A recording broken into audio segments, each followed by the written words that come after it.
আমাৰ যোৰহাট জিলা সদৌ অসম গ্ৰাম্য ঔষধ ব্যৱসায়ী সংস্থাৰ সভাপতি সম্পাদক প্ৰমুখ্যে সকলোকে মই স্বাগতম জনাইছোঁ।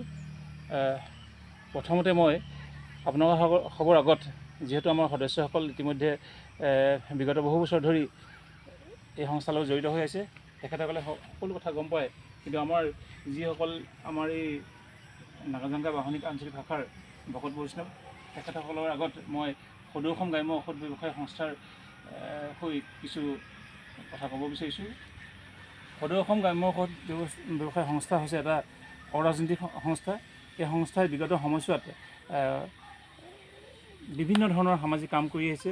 অনাথ আশ্ৰমত ফল মূল বিতৰণ কৰিছে আৰু প্ৰতিখন শিক্ষানুষ্ঠান, ৰাজহুৱা অনুষ্ঠান তেখেতসকলে বিগত বহু বছৰ ধৰি তেওঁলোকে বৃক্ষৰোপণ কাৰ্যসূচী ৰূপায়ণ কৰি আহিছে আৰু সময়ে সময়ে বৃক্ষৰোপণ যিবিলাক কাৰ্যসূচী হৈ গৈছে সেইবিলাক বিভিন্ন স্থানৰ লোকসকলৰ মাজত এই সংস্থাটোৱে বিভিন্ন ধৰণৰ স্বাস্থ্য সজাগতামূলক কেম্প অনুষ্ঠিত কৰিছে। বিভিন্ন অঞ্চলত তেখেতসকলক ৰোগীসকলক ধৰি লওক বিনামূলীয়াভাৱে চিকিৎসা সেৱা প্ৰদান কৰি আহিছে।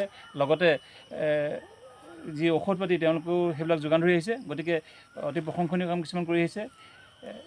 গতিকে আমাৰ সদৌ অসম গ্ৰাম্য ঔষধ ব্যৱসায়ী সংস্থা এতিয়া ইতিমধ্যে গোটেই অসমতে আমাৰ প্ৰায় 26খন জিলাত গঠিত হৈ গ'ল।